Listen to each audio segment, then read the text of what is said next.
Thank you for joining us. Welcome to today's Way Forward workshop, Leader Lunch Break on this cold day outside. We are thrilled to welcome Holly Trifiro to our conversation. Early in his tenure, you may recall that Mayor Bibb acknowledged that education is the foundation for a stronger future for Cleveland.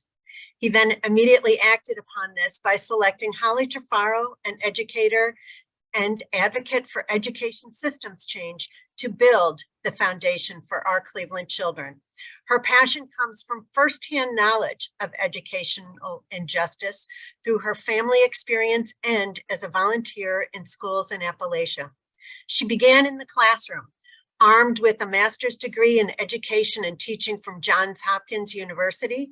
She taught in Baltimore, Maryland city schools for 3 years before joining Teach for America, where she ascended from a school director in Philadelphia to executive director for Greater Cleveland, then executive director for Ohio, and then as a founder of TFA's National System Learning Lab to explore pathways for emerging educational best practices and tools. After serving on the educational transformation team for the mayor, she answered his call to serve as Chief Education Officer for Cleveland, knowing full well the challenges of the work that was ahead. She's a proud graduate of Bridge Builders 2015, and we are thrilled to call her an alum. Thank you, Holly, for joining us. Thank you, Marianne. I'm glad to be with you all today.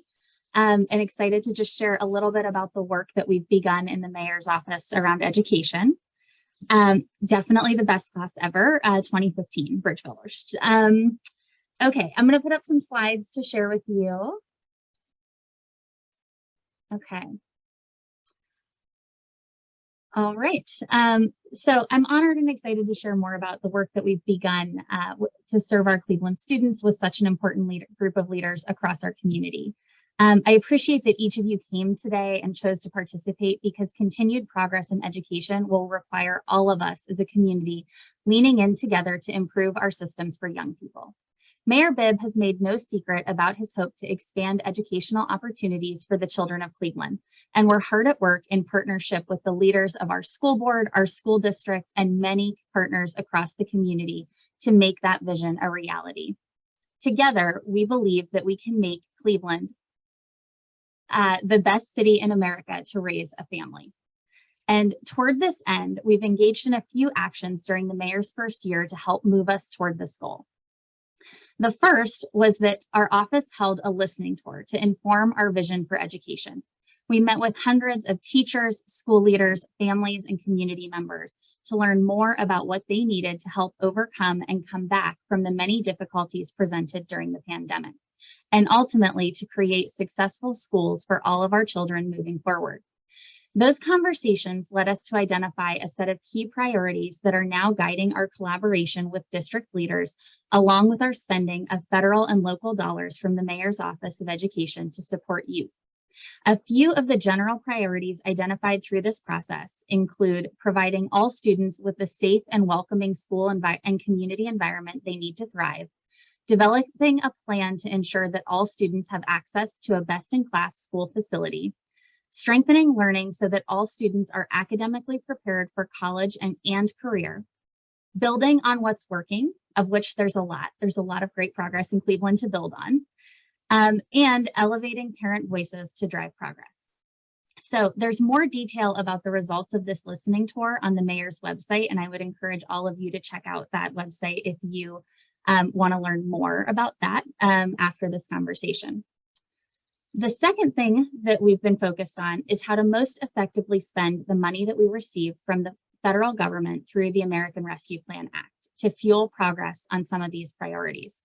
In Cleveland, we received over $500 million that we need to identify ways, strategies for and invest in just a few short years. And so with this money, we have identified core areas that we think will be helpful to students and schools right now, not only to help bring schools and students back from the pandemic, but also to help create a brighter future long-term for Cleveland's children. Focus areas here are really oriented in 4 key areas. The first is around literacy and catching our students up. So We know that the pandemic had a devastating impact on learning in lots of ways, but particularly we're concerned about literacy as a foundation for all of the learning that comes afterward. And so we're proposing investments in high dosage systematic literacy tutoring to help support our young people to catch up in this key area. We're also, of course, partnering with the Cleveland Reads Initiative across the community with a goal of Clevelanders reading 1 million books or 1 million minutes across 2023. The second focus area for ARPA investment for us is around health and safe learning environments. So we have made investments already approved by Council to support the continuation of the Say Yes Cleveland program and the work of family support specialists, and to expand the integrated health initiative inside of CMSD to provide more access to both physical and mental health care services to our young people. The third area of focus for us is around collaborating with educators and parents to drive progress. So we're proposing investments that help us better engage and leverage the voices and ideas of both educators and parents to lead progress forward. And then the fourth area is around strengthening programs and pathways to prepare Clevelanders for the future.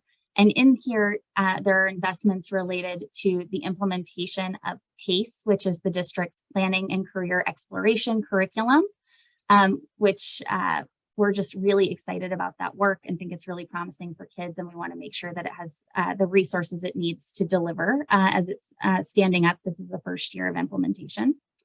We want to also work on expanding access to GEDs, making sure that lots and lots of Clevelanders know and are using the opportunity provided by the College Comeback campaign that's happening across Northeast Ohio. So we want folks to know about opportunities to access loan forgiveness to return to college if they have some college but no degree. And then a number of workforce initiatives have also been moved forward. And so this is really how we've been thinking about these investments, and we see them as part of a larger plan across our city and our school district to support students. We hope that they can provide a spark in a number of key areas that we heard as being really important to our students, our families, and our educators. And then last, we're really focused on supporting the Board of Education to identify and select the next great CEO who will build on the progress of the last decade. And we're collaborating with a number of agencies and schools across our region to make sure that all of our students have access to a great school and opportunities that will help them thrive today and be prepared for a future of their choice. While the Mayor's Office of Education doesn't have direct control, managerial control of the schools, we believe effective collaboration and shared vision is essential to success. And we're working hard to make sure we support our educators, school leaders, school administrators, and parents in creating the most successful school system possible. We believe the combination of setting priorities, collaborating with and creating alignment among local education leaders, and using this American Rescue Plan money strategically and effectively can help move our schools forward for students and Cleveland as a city. As we see ahead of us a tremendous opportunity to come back from the pandemic stronger than we were going in. And we're excited about the great partnerships we've built so far and the continued collaboration ahead to do this. And so with that, I'm going to stop and welcome any questions that you have. Great, Holly, thank you so much. So let's start. As you reflect back on your first year, what are some of those successes that you look towards when you think about the work that's been done since you stepped into your role? I mean, I think we're really proud of the work that we did on the listening campaign to really build priorities that were coming from our students, families, and educators. I think it's an important model of the kind of leadership that Mayor Bibb brings to the city, that he started with the voices of the people most impacted to shape the priorities and investments going forward. I'm also really proud of the success that we've had in gaining council's support on the ARPA investments that we've moved forward already to date, and look forward to picking those back up as city budget season wraps up and we can return to some of the other important work. And then kind of thinking on the flip side, what have been some of those challenges that you've encountered and how have you worked to overcome those? Yeah, I mean, we have seen real challenges this year related to safety across our school. It's really the areas outside of our schools. We've had a number of incidents that have been just incredibly concerning. And I think, I'm grateful for the partnership of our Director of Public Safety and the Cleveland Police Department and CEO Eric Gordon and his safety and security team. But these are really complex, difficult issues to tackle. And I think, for all of us, there's a sense of we want to fix it now. And that isn't exactly as simple as just making a decision or putting out a statement. It's much more complex work to try to deal with those safety issues. And so that's something that, I think keeps me and many other education leaders in the city up at night as we just continue to try to move forward some of that work. Thinking also about additional trauma that many of the children experience in their neighborhoods and in their environments, how can the city and Say Yes truly help to address these challenges so that our children are really able to learn? I mean, what we're seeing, we think Say Yes has an incredibly important role to play. The family support specialists are doing really valuable relational and support work to connect our young people to wraparound services and their families. And we know that work is pivotal. As we had more conversations with kids and families through the listening tour and ongoing, one of the things that's become really clear is, more of our kids coming out of the pandemic than ever need access to mental health service. And so what we were hearing from our families was, my child got a referral for mental health service, but they haven't actually been able to talk to a therapist, or they have now, but it's taken months to get access to the service. And so that led us on a journey of talking to partner providers, talking to the folks who are in this space and doing this work every day. And what we heard is a theme that's not uncommon to other sectors right now, that there's a workforce shortage, that there are not enough community behavioral health providers really working with our young people, are available to work with our young people. And so that has led us to engage with Ohio Means Jobs and with a number of folks around starting to convene a table and a set of conversations around the behavioral health workforce, which candidly, when I took this position, was not something that I thought I was going to be working on.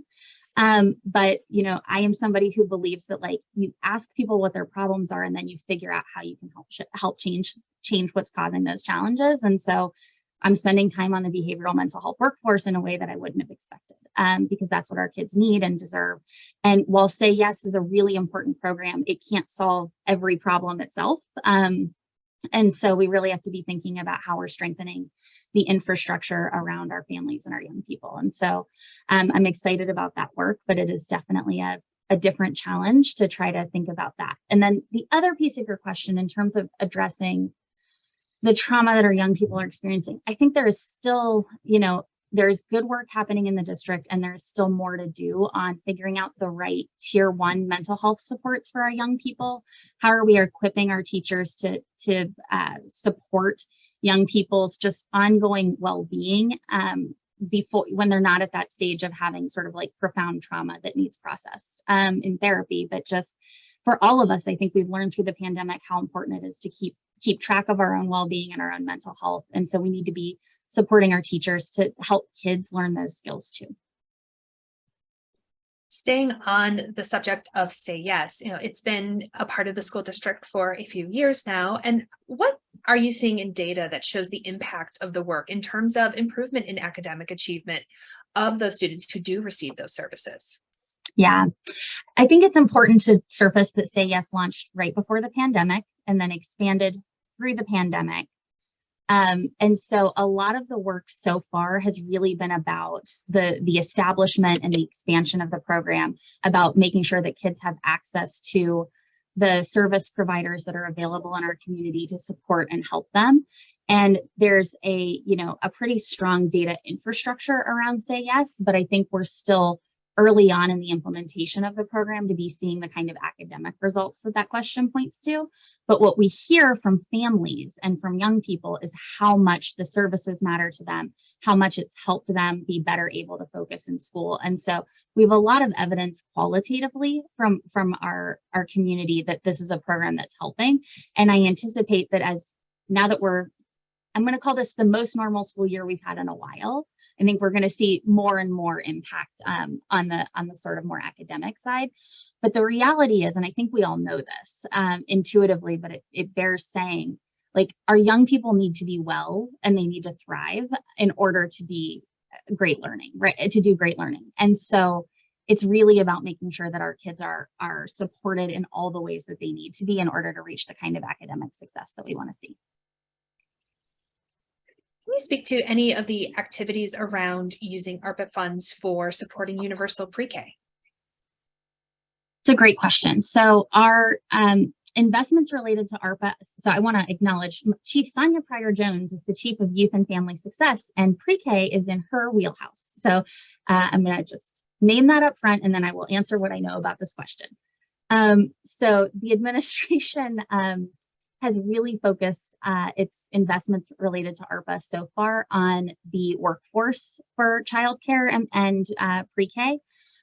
We see that as a workforce that was really disproportionately negatively impacted through the pandemic, and that's really been the focus. And so at this stage, that's where we are in the work, is really thinking about how do we get that workforce restabilized so that the seats that exist in our community are fully staffed and there. And that system is more stabilized before we think about anything like universal pre-K expansion. With the voucher program in Ohio, how do you see the challenges of public schools changing?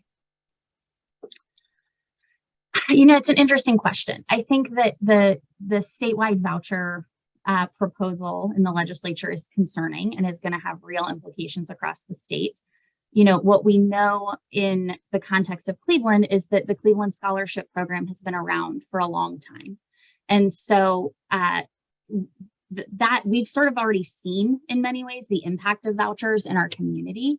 And so I think some of these current proposals at the state level are actually going to have less impact in Cleveland than they would have in a lot of other communities. And so we're really trying to keep that in mind while we get our arms around sort of what that impact might be and look like if this were to go forward. But it's definitely something that we're watching closely. You mentioned starting to focus around the workforce of behavioral health providers, but let's talk about the teacher workforce. How has the district and our community done in attracting and keeping our talented teachers, especially since COVID, since we know the school environment became so challenging over those past few years? Yes. What I would say is, since schools have reopened, the district has done a really remarkable job in retaining and supporting the teacher workforce that it has. So they've done, you know, their numbers, just when you look nationally, we're just not at the same level of crisis at all that we see in many of our peer cities, or frankly, even larger markets. So I think that's like, there's a lot of credit to be given to CMSD and to CEO Gordon on the work that's been done to just really make sure that there's a responsiveness to teachers, a supportive environment, the right policies in place. And the Cleveland Teachers Union has been an integral part, I think, of really advocating conversations around teacher mental health and teacher well-being, which is a big part of the question about teacher retention. You know, I think on the recruitment side, the district has been able to do good work on getting good teachers into our system. I think as we look ahead, there's some really important conversations to be had about how do we encourage and support more Cleveland graduates to consider education as a pathway? How do we really build the ongoing pipelines? And how do we think about the profession in ways that are really going to appeal to a next generation of teachers? So our Gen Z folks are really, they have a different set of expectations about the workplace, and teaching is in tension with lots of those. And so, you know, as I think about what the next, 5 and 10 years of the teaching profession look like, I think we're going to have to really think about what does flexibility look like in that role? How do we make it more adaptable to the strengths and collaboration of different teachers? And how do we do more to actually, and I think PACE has a good start on this, but what I hear from students and teachers is they want what's happening in the classroom to be more connected to the real world. They want it to be more applicable, more engaging for everyone, more problem-based, and there's good work happening on all of these things, but they want to see more of that. And so I think there's a lot to be said about how the profession is going to have to adapt over time to continue to recruit high quality, diverse teachers into the system. But there's lots of partners who are invested in that and lots of folks who are interested. So I know we're going to figure it out, but they're hard, thorny questions. What are some of the citywide systemic changes in place or in the works to center both student voice and student joy in the educational experience? Really appreciate that question. I love that question. So, I think it's important here to name a couple things. So the first is the district is already doing lots of important work on this. The Student Advisory Council that CEO Gordon meets with quarterly is a really important body for bringing student voice together. The work around student journalism and the unsilenced voices of CMSD is remarkable. And again, really bringing student voice to the forefront.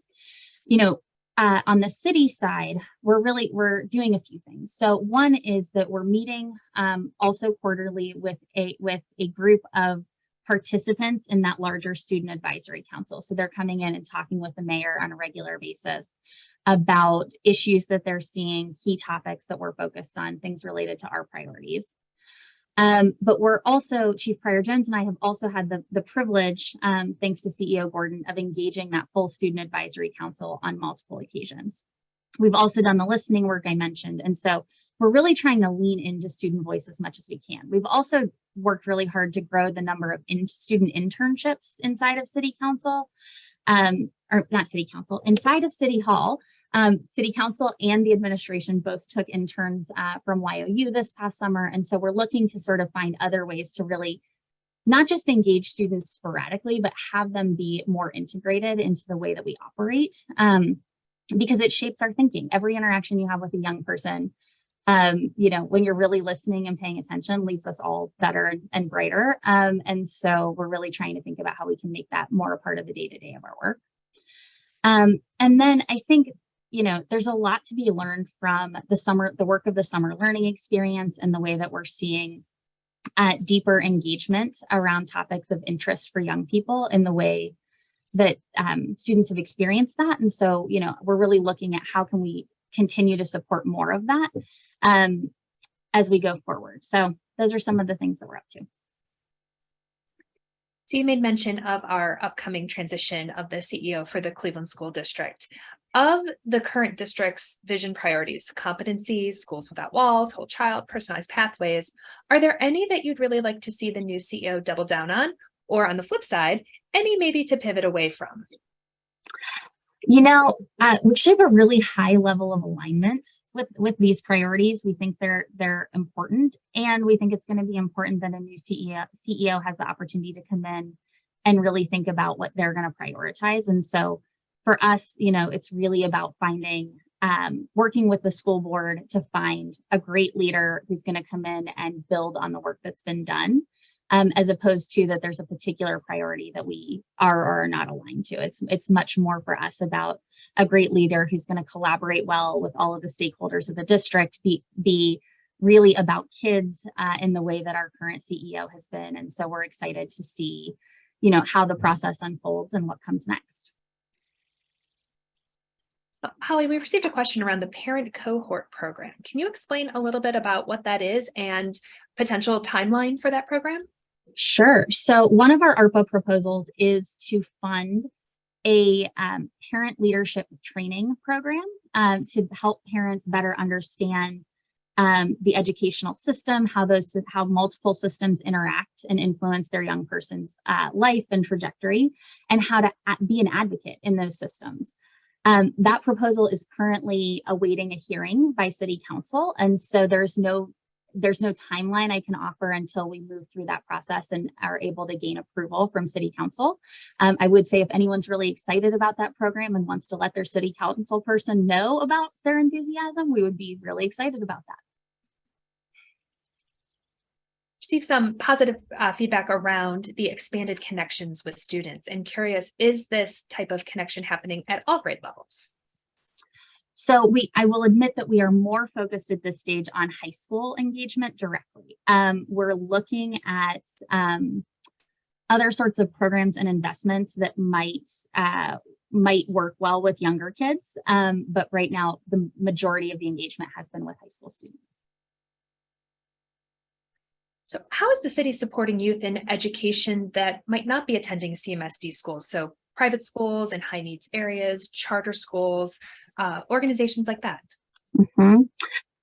Great question. All of the Cleveland kids are the mayor's kids. That's how we think about it. So this is definitely on our radar.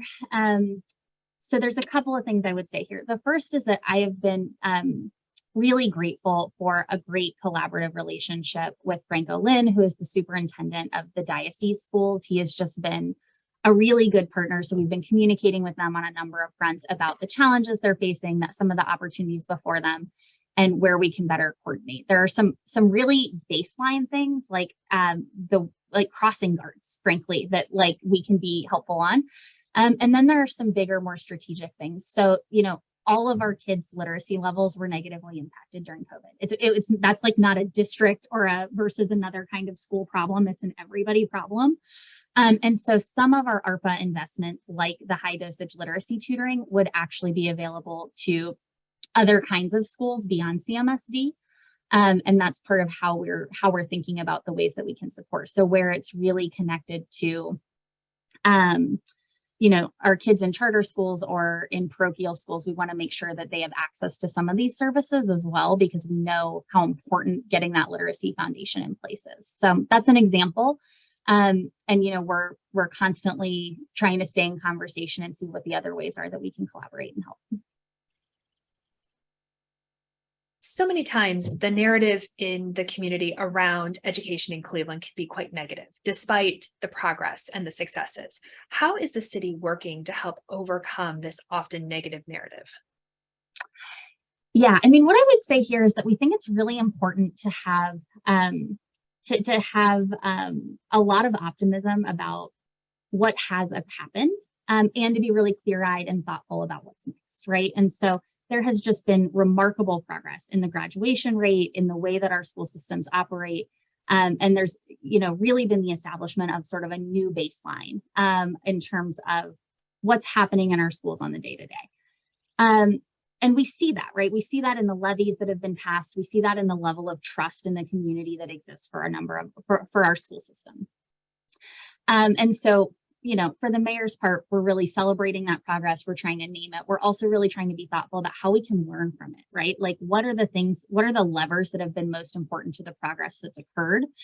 And how can we continue to lean into those levers? So, for example, so much of the progress of the Cleveland Plan over the last decade has really been driven by the deep collaboration that has existed across a number of organizations, right? Between the district and the Cleveland Teachers Union, between the philanthropic community and nonprofit partners, and the business community has been at the table every step of the way. So we know how important that collaboration has been to leading progress. And so we've really deliberately sought to engage in a high level of collaboration across all of those partners. We're convening recurring meetings of many of the same organizations who were at the table when the Cleveland Plan was founded, and others who've come on the scene since. And we're really trying to just take that deep collaborative approach, because we know that that's been a part of what's worked. Holly, as you look ahead to your second year in this role, what do you most hope to achieve as you continue on in your work?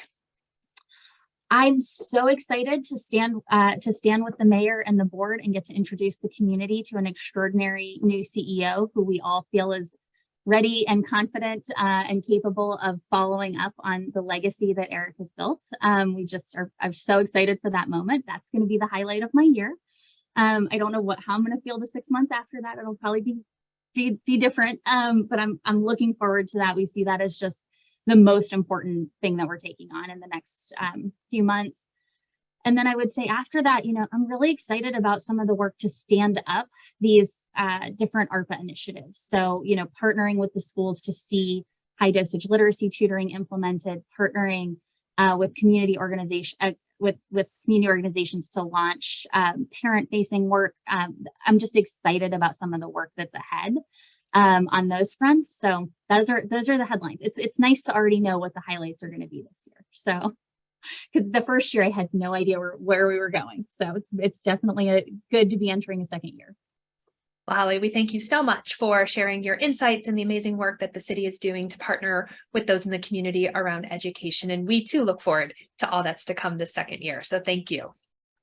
Awesome. Thank Thank you, you. Rachel. Thank you, Holly. And we are so very grateful for your dedication and all that you are doing to create systems change and your commitment to building that foundation that the mayor has said is so vital.